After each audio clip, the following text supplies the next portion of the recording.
Dairy किसान भाइयों, मैं पीके श्रीवास्तव आपको ये वीडियो लेके आया हूँ। जो प्रश्न हमसे हजारों बार पूछा जाता है, अभी तक बहुतायत लोगों ने ये प्रश्न पूछा है कि डेयरी व्यवसाय में फायदा होता है या नुकसान ही होता है। एक भावना बन गई है, एक धारणा बन गई है कि डेयरी व्यवसाय में अंततः नुकसान ही होता है, जबकि आप देख रहे हैं कि देश में डेयरी उत्तरोत्तर बढ़ती जा रही है और आज स्थिति ये है कि दूध से प्राप्त जो टोटल व्यवसाय दूध करता है, अकेला एक कमोडिटी, उतने व्यवसाय में पूरा धान, पूरा गेहूं, पूरा दलहन, पूरा तिलहन सबको मिला दिया जाए, उसके बाद भी दूध का व्यापार इस देश में, भारत में सबसे ज्यादा है। सबके मिलाने के बाद भी ज्यादा है। तो ये धारणा जो बन गई है, क्यों बन गई है, उसके बारे में ये वीडियो है। I, Dr. P.K. Srivastava, trying to resolve queries which generally I receive from the farmers, that whether the dairy business is profitable or not. So that is the purpose of this video. I am coming up with the very apt points, elements which are going to support your dairy business. If you miss them, the losses are inevitable. यदि आप हमारे बताए गए इन बिंदुओं को कहीं भी नजरअंदाज करते हैं तो निश्चिंत रहें, डेयरी में नुकसान होना आपके लिए तय है। और यदि आप उनको मानते हैं, यदि आप उनके ऊपर अपना व्यापार को उनके ऊपर आधारित करते हैं, तो निश्चित मान के चलिए कि डेयरी व्यवसाय में जो ऑलमोस्ट करीब मोर देन 52% के प्रॉफिट की उम्मीद रहती है, मार्जिन की उम्मीद रहती है, वो आपको अवश्य मिलेगा। भारत में डेयरी व्यवसाय हमेशा से एक सब्सिडरी के रूप में चला है। भारत में डेयरी व्यवसाय, जिसे हम आम किसान उसको मानते हैं कि ये डेयरी बिजनेस है, वास्तव में वो डेयरी बिजनेस नहीं है। वो बहुत पहले, उस समय जबकि इतने बड़े समाज को, इतने बड़े कम रिसोर्स वाले लोगों को जीविकोपार्जन के लिए कोई संसाधन देने की आवश्यकता थी, तब ये व्यवस्था चलाई गई थी कि आप एक जानवर रखें, 2 जानवर रखें, 5 जानवर रखें, 6 जानवर रखें और उस दूध को बेच करके अपना जीविकोपार्जन चलाएं, अपना परिवार चलाएं। वो व्यवसाय नहीं है, कतई नहीं है। डेयरी व्यवसाय कुछ और होता है, और वो क्या होता है वो इस वीडियो में आप समझ पाएंगे। और यही कारण है कि ज्यादातर लोग समझ नहीं पाते हैं कि डेयरी व्यापार क्या है, या जो मैं कर रहा हूं वो व्यापार है, उसमें मुनाफा क्यों नहीं हो रहा है, या मुनाफा हो रहा है तो कम क्यों हो रहा है, और घाटा क्यों हो रहा है यदि हो रहा है तो। इन सारी चीजों की चर्चा हम करेंगे। वीडियो अबाउट 20 मिनट 25 मिनट का होगा और आपको उन सारे प्रश्नों का शायद जवाब मिल जाएगा इस वीडियो को देखने के बाद कि क्या करें और क्या ना करें। डेयरी व्यवसाय में घाटा या मुनाफा, यह प्रश्न किस पर आधारित है, इसका जिम्मेदार कौन है, तो हम बात करेंगे। इस वीडियो में हमने कोशिश किया है कि जो हमारे हिंदी भाषी किसान हैं, उस क्षेत्र में भी यह वीडियो देखा जाए और समझा जाए, इसलिए हमने इसको द्विभाषी बनाने की कोशिश किया है। पहले तो इंग्लिश में हम लिखते थे और हिंदी में बीच बीच में बातें करते थे, लेकिन हमने इसको द्विभाषी बनाने का, I have made it in bilingual. So let's go and proceed to the next slide.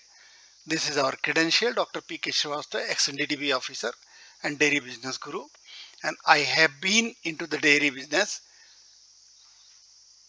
for past 24 years, and that is how I claim that I understand the dairy business, at least the dairy farming business and dairy farm product manufacturing business and dairy farm linked with the market business.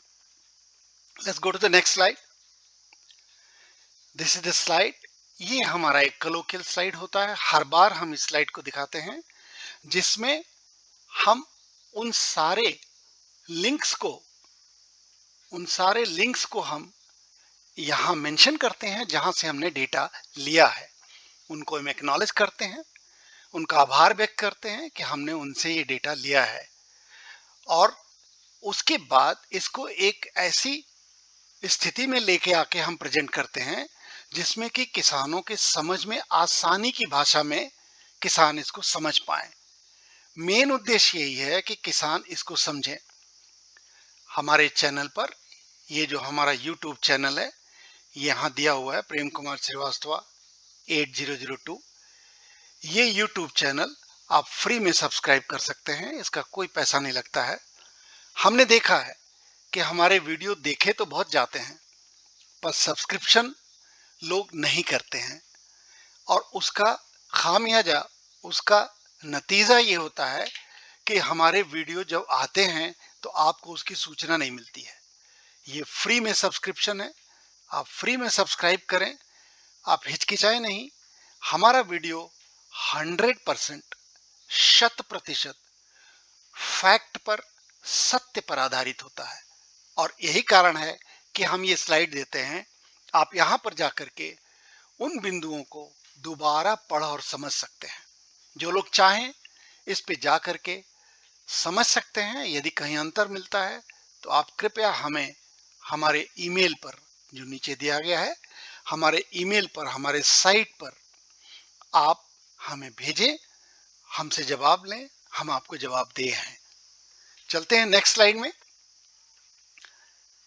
Elements क्या क्या हैं, main points क्या हैं हमारे पास यदि हम dairy व्यवसाय में जाना चाहते हैं तो।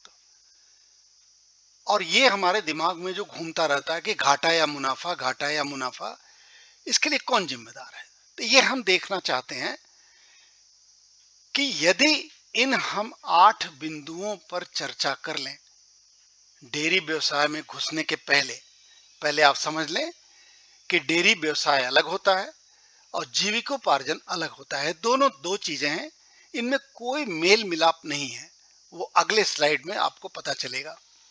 पहले आप ये मान के चलिए कि जमीन और स्थान यदि आपके पास नहीं है सफिशिएंट, वो स्थान जहां आप डेयरी चलाना चाहते हैं, डेयरी व्यवसाय करना चाहते हैं, फिर से कह रहा हूं, डेयरी व्यवसाय में और 2-4 जानवर रख करके डेयरी का दूध निकालने में और बेचने में बहुत अंतर है।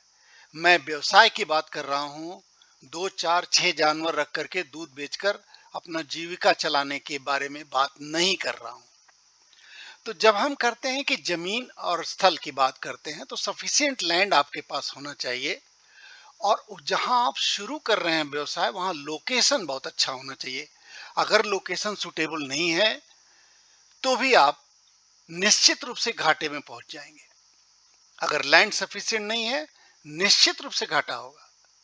तो सफिशिएंट लैंड हो तभी आप डेयरी व्यवसाय में घुसें।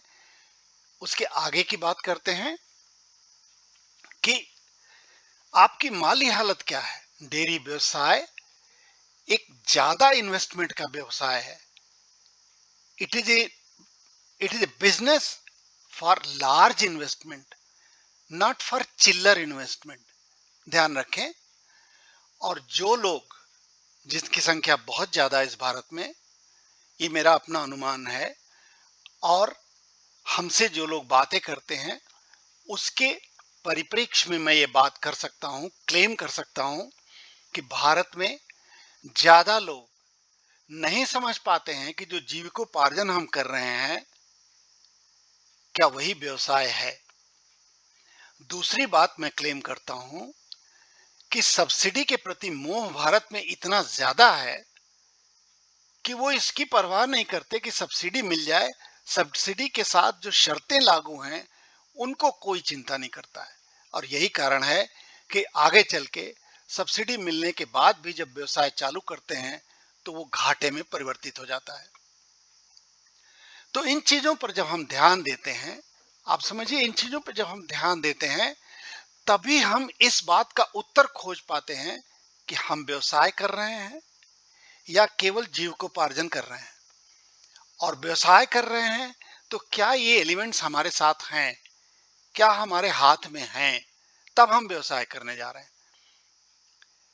योर विल, कमिटमेंट, आपका जो कमिटमेंट है, आपकी जो धारणा है, आपका जो एक निश्चय है कि हम क्या करेंगे, हम डेयरी व्यवसाय में जा रहे हैं, तो ढुलमिल नीति के साथ मत जाइए कि हम जा भी सकते हैं, नहीं भी जा सकते हैं, कोई दूसरा व्यवसाय भी कर सकते हैं, इधर भी घूम सकते हैं, उधर भी घूम सकते हैं, आप डेयरी नहीं चला पाएंगे। कृपया मत जाइए इस तरफ, अपना समय, अपना रुपया बर्बाद मत करिए। आगे चलते हैं कि आपकी सही जानकारी और अच्छा प्रशिक्षण। हमने देखा है बीएमएफ के केस में सरकार ने ये लिख दिया था कि आपको प्रशिक्षित होना जरूरी है, बस हो गया बवाल साहब। उसके ऊपर लोगों ने कहां कहां का सर्टिफिकेट लगा दिया। हर वेटनेरियन सर्टिफिकेट दे रहा है ट्रेनिंग का। तो उस ट्रेनिंग की बात नहीं कर रहा हूं। यदि आप व्यवसाय में जा रहे हैं, यदि आप व्यवसाय में जा रहे हैं तो अच्छा प्रशिक्षण आपके पास होना चाहिए और सही जानकारियों पर आधारित आपका विचार होना चाहिए। जो सोशल मीडिया पे गलत धारणाएं चलती हैं उसके ऊपर आपका व्यापार नहीं होना चाहिए। आपका आधारित व्यापार इस पर निर्भर होना चाहिए कि सत्य क्या है, वास्तविकता क्या है, जिसकी भारी कमी है सोशल मीडिया में। व्हाट्सएप पे, यूट्यूब पे जो भी आप देखते हैं उसमें ज्यादातर गलत है, ज्यादातर बेवजह है, ज्यादातर जिस स्कीम की बात की जाती है वो निकल चुका है, वो है ही नहीं। लेकिन लोग अपना वीडियो चला रहे हैं और देखने वाले देख रहे हैं और खुश भी हो जाते हैं काफी। उससे व्यवसाय नहीं चलता। अब इसको आगे बताता हूं। पांचवा पॉइंट, आपके कर्मचारी, मजदूर और उनका प्रशिक्षण। ये बहुत जरूरी है। यदि ये नहीं है तो आप जान लीजिए कि आप डेयरी में घुस करके बहुत बड़ी गलती कर रहे हैं। आपसे नहीं चल पाएगा डेयरी। यदि आप प्रशिक्षित नहीं हैं, आपके कर्मचारी प्रशिक्षित नहीं हैं और मजदूर भी पहले किसी टेक्निकल फार्म में काम नहीं किया है, तो आप फार्म नहीं चला सकते। आपके बस की बात ये नहीं है। ये वही चला सकता है जो ट्रेंड होगा, जिसको सही जानकारी होगी। छठवें पॉइंट पे जाते हैं। आपके साथ क्या कोई अच्छा कंसल्टेंट, तो बहुत होते हैं, कोई अच्छा कंसल्टेंट आपके साथ लगा हुआ है जिसे सब्जेक्ट मैटर की जानकारी है, तब आप सफल हो सकते हैं। सफल होने के लिए ये आपकी छठवीं कड़ी है। सातवां पॉइंट बताता हूं कि आपका बाजार, क्या आप अपने बाजार को समझते हैं, नंबर वन। नंबर दो, क्या आप बाजार में अपने प्रोडक्ट को जल्दी से पहुंचा पाएंगे? क्या बाजार का अप्रोच ठीक है? बाजार हॉस्टाइल है, बाजार नॉर्मल है, कैसा है? किस चीज की डिमांड है और क्या बेचने जा रहे हैं? क्या इन चीजों की जानकारी है? तभी आप डेयरी में कदम रखें, अन्यथा कृपया न रखें। किसी कंसल्टेंट से बात करें, वो आपको समझाएंगे कि आपके लिए क्या अच्छा है, क्या बुरा है। आगे चलेंगे। Last point but not the least, और भी बिंदु हो सकते हैं। हमने कोशिश किया है कि हमारी जानकारी के अनुसार, हमारे 42-43 साल के एक्सपीरियंस के ऊपर हम ये बताना चाहते हैं कि इन बिंदुओं पर अगर ध्यान नहीं दिया तो प्रश्न मत करिए कि घाटा हो गया, मुनाफा होगा। इसकी बात छोड़ दीजिए, घाटा निश्चित है। एक व्यक्ति ऐसा आपके पास होना चाहिए जिस पर आपका भरोसा हो, और वो आपके फार्म पर, आपके फार्म पर प्रतिदिन रात हमेशा रहना चाहिए। वो पढ़ा लिखा है कि नहीं, इससे कोई मतलब नहीं है। वो लॉयल होना है आपके लिए। वह व्यक्ति आपका भरोसेमंद होना है। इतनी चीज अगर आपके पास है तो डेयरी व्यवसाय में घुसें, अन्यथा पहले से प्रणाम कर लें।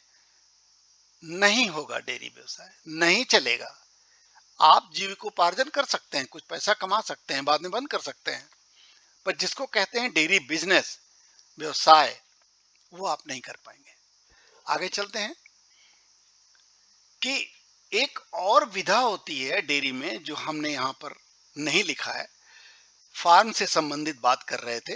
एक और विधा होती है जिस पर कि भारत के 99% डेयरी जो है आधारित है। वो लोग क्या करते हैं, किसानों से दूध लेते हैं और करते हैं अपना व्यापार। तो व्यापारी कौन हुआ? जो व्यापार कर रहा है, जो डेयरी के मालिक हैं, बड़े बड़े डेयरीज के मालिक हैं, या कोऑपरेटिव हो या प्राइवेट हो।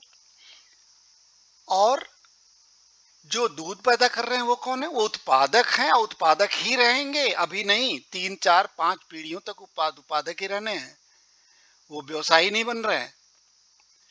जब तक कि वो व्यवसाय के मूड में नहीं आते, जब तक कि व्यवसाय के इन बिंदुओं को नहीं लेते, तब तक वो व्यवसायी नहीं बनेंगे।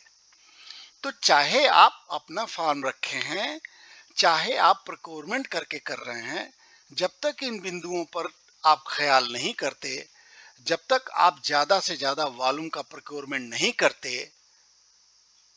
तब तक आप डेयरी व्यवसाय में नहीं घुस सकते, मुनाफा नहीं कमा सकते। ये मेरा दावा है। यदि आप इन बिंदुओं पर ध्यान दें, मार्केट को समझें, तो आप प्रोक्योरमेंट करके भी अपना व्यवसाय चला सकते हैं, अच्छा चला सकते हैं, अच्छा फायदा कमा सकते हैं। जो अन्य डेयरियां, करीब 99% भारत में जो दूध बिकता है वो इसी मॉडल पे बिकता है कि किसानों से दूध लिया जाता है, उसका विधायन किया जाता है, प्रोडक्ट बनाया जाता है, मार्केट में डाला जाता है और मार्केटिंग की जाती है और फायदा कमाया जाता है। यही कारण है कि डेयरी दिनों दिन बढ़ती जा रही है, व्यवसाय डेयरी का बढ़ता जा रहा है, और किसान को जो मिलना है वो अब भी वही मिल रहा है। तो यदि आपने जीविकोपार्जन के लिए अपनी सिलेक्शन किया है, तो आप वहीं रहेंगे, वहां से नहीं बदलेंगे। जब आप व्यवसाय में घुसना चाहेंगे, तो कठिनाइयां क्या आती हैं और क्या करना चाहिए, क्या नहीं करना चाहिए, अगले बिंदु पर देखते हैं।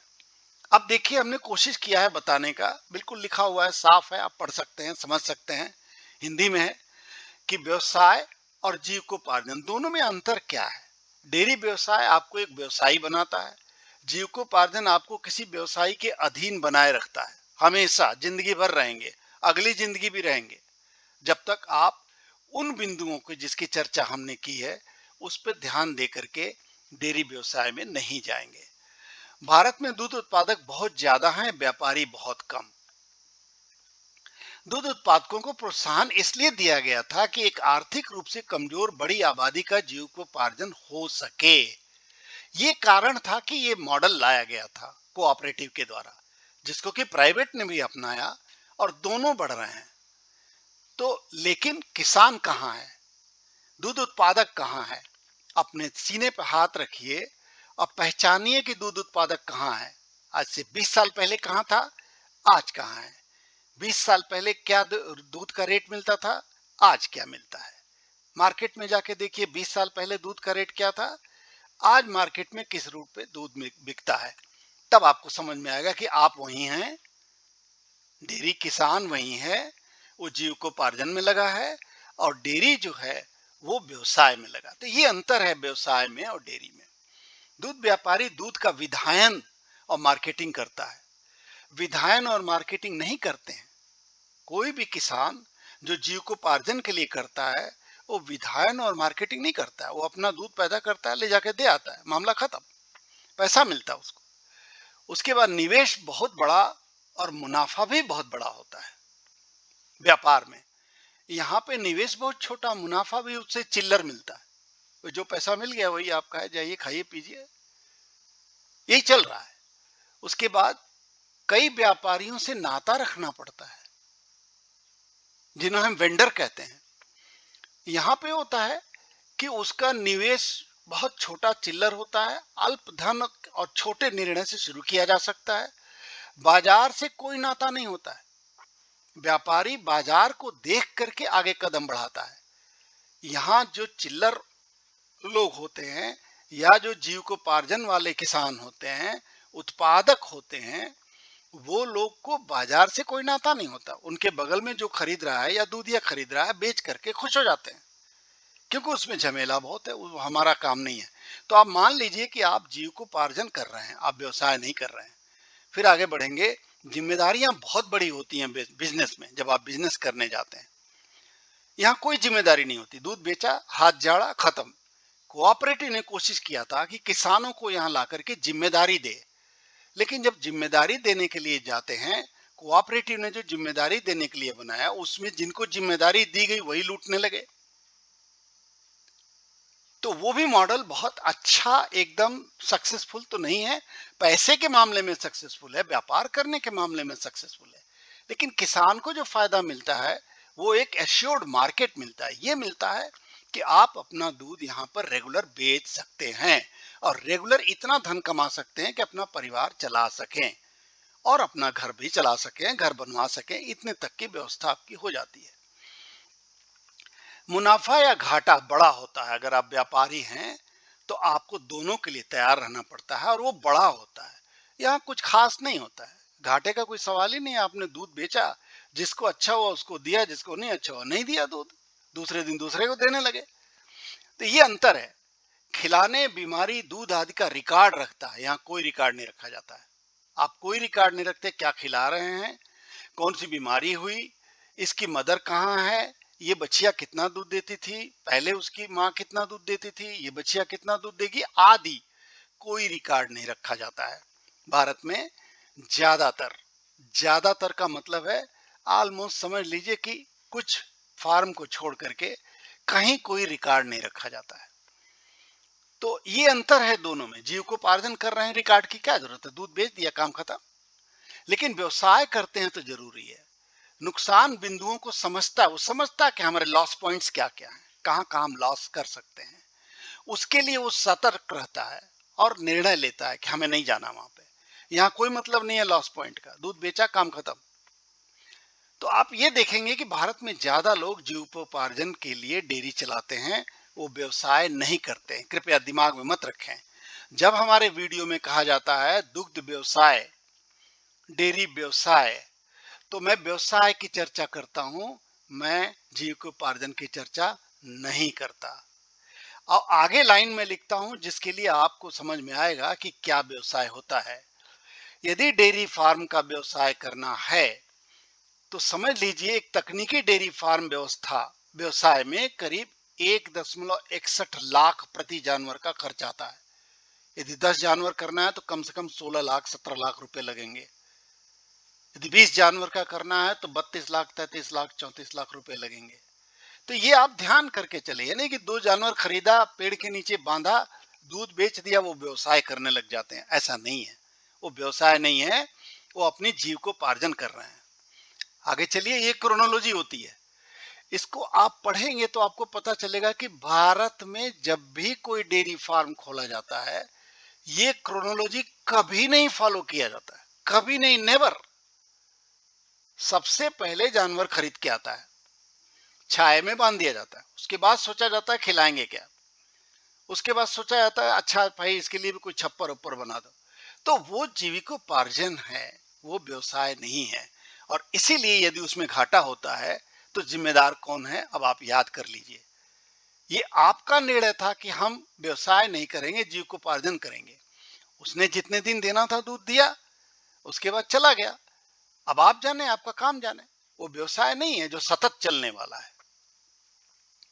अगले स्लाइड में हम जाएंगे तो हम आपको बताना चाहते हैं कि लैंड के बगैर डेयरी की चर्चा करना भी गलत है। डेयरी में जाना तो बहुत बड़ी बात है, चर्चा करना भी गलत है। तो बिंदु हमने लिख दिए हैं कि अगर आप फॉडर का लैंड नहीं है, ग्रीन फॉडर नहीं होगा, डेयरी का व्यवसाय नहीं चलेगा। जीविकोपार्जन चलेगा, सड़क से घास काट के ले आइए, खिला दीजिए, चरने के लिए जानवर को दौड़ा दीजिए, 2 जानवर है घुमा दीजिए, एक आदमी दिन भर घुमा के लेके आ जाएगा। वही देश में हो रहा है, हम उसी को व्यवसाय समझ पाते हैं, समझ लेते हैं। ऐसा नहीं है, व्यवसाय अलग है। तो व्यवसाय के लिए ये चीजें जरूरी हैं। लैंड के लिए, यदि कैसा लैंड लेना है व्यवसाय के लिए, डेयरी व्यवसाय के लिए, तो आप इसको हमारे यूट्यूब चैनल पे जाके देखें, इस लिंक को डालें, आपको पूरा वीडियो सामने आएगा और तब पता चलेगा कि फार्म के लिए जमीन कितनी आवश्यक चीज है। अब यहाँ पे देखें, ट्रेंड हमने बताया, ट्रेनिंग एक पॉइंट था, लैंड एक पॉइंट था। इसको हमने दिखाया यहाँ पे कि अगर अच्छी ट्रेनिंग लेनी है तो कहाँ से पाएं, लोग बाग कहीं से भी जाके सर्टिफिकेट बनवा लेते हैं, व्यवसाय नहीं कर पाएंगे। आप जीविकोपार्जन की बात करें, ज्यादा से ज्यादा 5-6 जानवर रख पाएंगे, इससे ज्यादा नहीं। इससे ज्यादा रखते हैं तो घाटे के लिए तैयार रहिए। उसके बाद जब आप जाते हैं कि व्यवसाय में लाभ और हानि, अब ये बिंदु हमने यहाँ दिए हैं, देखिए आप अगर आप गिनेंगे तो काफी बिंदु हैं। यदि आप करते हैं तो निश्चित लाभ होगा। ये वही बिंदु के उल्टे पार्ट हैं। अगर आप करते हैं, नहीं करते, जैसे फार्म, आप फर्टाइल लैंड नहीं है, चारा नहीं पैदा होता है, गए काम से आप, निश्चित घाटा। तो इन बिंदुओं को पढ़ेंगे तो आप देखेंगे कि निश्चित घाटा के बिंदु हैं ये निश्चित लाभ के बिंदु हैं। फिर आप कंफ्यूज मत होइएगा कि साहब हम तो हैंड से चारा काट के और जानवर खिला लेते हैं और हाथ से दू करके, जैसे यहाँ फोटो में दिखाया गया है। हमारे तो जानवर 4 जानवर हैं, बड़ा बढ़िया चल रहा है साहब, हमारा बड़ा अच्छा चल रहा है। आप व्यवसाय नहीं कर रहे हैं, आप अपने घर की जीविका चला रहे हैं, अपना घर चला रहे हैं। व्यवसाय अलग होता है, उसके निवेश अलग होते हैं, उसकी जिम्मेदारियां अलग होती हैं, जिसकी चर्चा हम कर चुके हैं। आगे जाएंगे। इक्विपमेंट फार्म में दिखाई ही नहीं देता जी, बाल्टी में दूध दुहा, काम खत्म, बेच दिया, लोग आए अपने अपने बर्तन में ले गए। ये फार्म चलता है भारत में। जो मैकेनाइज्ड फार्म है भारत में, उनको जाके देखिए तो आपको पता चलेगा, कोल्ड स्टोरेज भी है, उनके पास बीएमसी भी है, उनके पास मेजरमेंट के सारे इक्विपमेंट्स हैं, उनके पास टेस्टिंग के सारे इक्विपमेंट हैं, उनके पास रिकॉर्डिंग्स के सारे इक्विपमेंट हैं, उनके पास मशीन मिल्किंग के सारी चीजें उनके पास है, कैटल फीड के प्लांट्स हैं, उनके पास प्रोडक्ट के प्लांट हैं। तब फार्म, वो चीज वाला फार्म जाकर के अगर आप देखें तो आपको पता चलेगा कि फार्म क्या होता है। आप 2 गाय रख करके फार्म बता रहे हैं, वो फार्म नहीं है। वो वर्ल्ड बैंक की निगाह में फार्म है, क्योंकि वो केवल एक ही चीज जानते हैं, जहां एनिमल वो फार्म। बट वो व्यवसाय नहीं है, इट्स नॉट ए बिजनेस। आपकी जीविका चला देगा, इससे ज्यादा आपको फायदा नहीं मिलेगा। अब आइए, क्या होता है लेआउट, टेक्निकल लेआउट की बात कर रहा है, बार बार करता है कि टेक्निकल लेआउट होना है फार्म का। तो क्या है टेक्निकल लेआउट? आपने तो कुछ भी नहीं, छप्पर लगा दिया, जानवर रख दिया, सांस ले ना ले, धूप आए ना आए, बाहर खोल के डाल देंगे तो धूप में रह जाएगा वो, मतलब कुछ भी कैसे भी, जैसे कि गांव में होता है। तो वो नहीं है। व्यवसाय करने के लिए आपको जानवर को कंफर्ट देना पड़ेगा। कंफर्ट देने के लिए आपको टेक्निकल फार्म डिजाइन करना पड़ता है। ये है टेक्निकल लेआउट डिजाइन फार्म का, कि कहां क्या होगा, किधर क्या होगा, कितनी जमीन खुली होगी, कहां हवादार होगा, कितना जानवर के घूमने का जगह होगा, कितने स्टोर होंगे, वहां रहने वाले लोगों के लिए क्या फैसिलिटीज हम दे रहे हैं, उनको रहने के लिए, वहां जो लोग लेबर रहेंगे उनके क्वार्टर्स क्या क्या हैं, इस तरह का पूरा लेआउट बनता है, तब एक फार्म बनता है, तब वो व्यवसाय करता है फार्म का। पेड़ के नीचे रख के व्यवसाय नहीं होता है बंधुओं। इसलिए आगे चलते हैं। इस तरह से खिलाते हैं हम जानवरों को। एक गाय रख दिया, एक नार रख दिया, और ये फोटो हमने शटर स्टॉक का लिया हुआ है, उनका आभार। और आप देखेंगे कि इस तरह से हम जब खिलाते हैं, इस तरह से करते हैं, जहां हाइजीन का, यहाँ देखिए जानवर कितने हाइजीनिक कंडीशन में रह रहा है। हम चाहते हैं कि लाभ होना चाहिए, गाय को दूध देना चाहिए, हमेशा वक्त पे गाभिन होना चाहिए, ये सारी चीजें हम करते रहते हैं। We live actually in some paradise which is not existing. हम ये मान के चलते हैं कि गौ हमारी माता है और वो हमें दूध देंगी ही देंगी हमेशा। भाई वो भी जीवित प्राणी है, खाने को चाहिए, बीमारी से रोकथाम चाहिए, सेवा चाहिए, प्यार चाहिए, मोहब्बत चाहिए, वो सब कुछ नहीं। दूध दुहिए, बेचिए, गौ माता दे रही है। तो आप इससे निकलेंगे तब आप व्यापार कर पाएंगे, जब आप उसके लिए भी सोचेंगे। जो आपका एसेट है, जानवर ही आपका एसेट है, वही दूध देता है, तभी आगे काम होता है।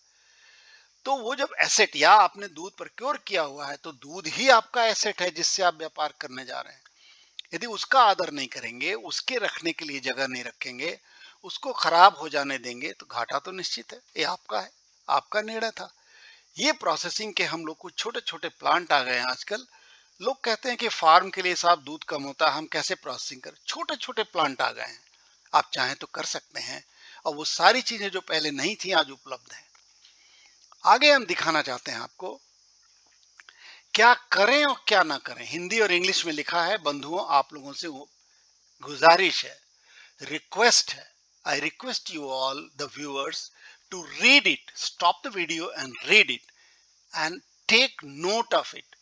If you are not going to follow this, if I am telling it should not be done and you are going to do it, losses are yours. कोई जिम्मेदार नहीं है। डेयरी व्यवसाय में लॉस के जिम्मेदार आप हैं।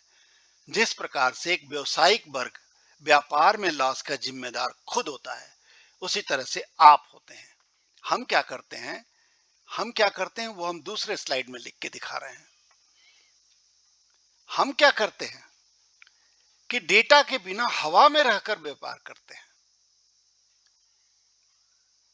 जो भी हमको सुनने को मिल गया, हम समझ गए कि हाँ भाई हो गया, फर्स्ट क्लास, बहुत अच्छा चल रहा है। अपनी गलती जानवरों पर, परिस्थितियों पर, बीमारी पर, घाटे पर, इस आदि पर न थोपे। आपने प्लान नहीं किया, आपने वो क्रोनोलॉजी जिसकी हम बात कर रहे थे, वो क्रोनोलॉजी कभी फॉलो ही नहीं किया आपने।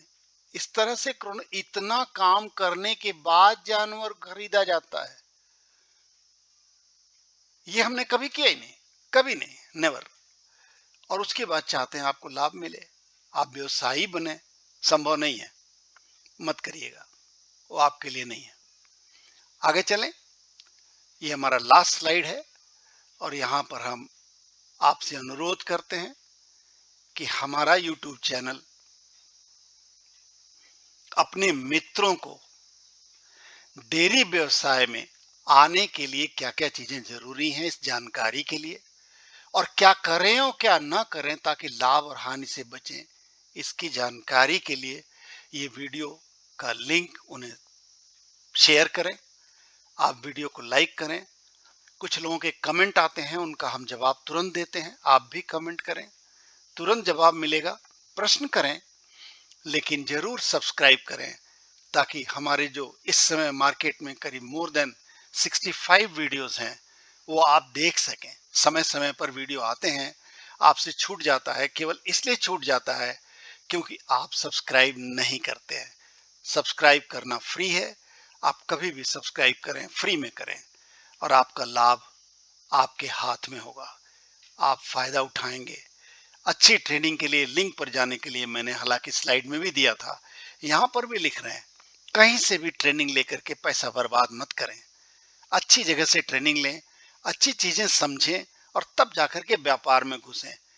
यदि आप केवल जीविकोपार्जन करना चाहते हैं, ये वीडियो आपके लिए नहीं है। ये वीडियो उनके लिए है जो वास्तव में डेयरी फार्म का व्यापार करना चाहते हैं, जो आगे चल के, अब आगे आने वाले समय में फार्म का दूध हमेशा हाई रेट पर बेचा जाएगा और पैकेट का दूध धीरे धीरे स्लो होगा, बिकॉज क्वालिटी के लिए उपभोक्ता धीरे धीरे जागरूक होता जा रहा है। जो विदेशों में संस्थाएं काम करती हैं, वहां पर केवल फार्म ही दूध बेचता है, फार्म से ही दूध आता है, वो भी पैक होता है और मॉल में जाके बिकता है। लेकिन वो ऐसा नहीं रहता कि कई फार्म से मिला करके आ रहा है, उसकी ट्रेसेबिलिटी रहती है। आप पता कर सकते हैं कि ये दूध मैंने जो आज खरीदा है, ये कहाँ से आया है। हमारे यहाँ इसकी थोड़ी कमी है। आगे चल के ये विधा यहाँ आने वाली है। फार्म के दूध को हाई रेटिंग दे करके उपभोक्ता खरीदेगा और जो पैकेट के दूध हैं, जो कलेक्ट किए हुए दूध हैं, जो प्रोक्योर किए हुए दूध हैं, उसको धीरे धीरे मार्केटिंग उसकी कम होगी। ये हम भविष्य की बात कर रहे हैं। आज आपको जो दिखाई दे रहा है वो कल नहीं रहेगा, क्योंकि समय बदलता है, व्यवसाय बदलता है, उपभोक्ता बदलते हैं, उनकी आवश्यकताएं बदलती हैं, उसी तरह से मार्केट बदलता है। आपको मैंने ये डेयरी व्यवसाय में घाटा या मुनाफा, ये वीडियो कैसा लगा हमें बताएं, सब्सक्राइब करें और हमसे प्रश्न पूछें। हमारे ईमेल पर प्रश्न करें और जरूर जवाब मिलेगा। बहुत बहुत धन्यवाद हमारे वीडियो को देखने के लिए।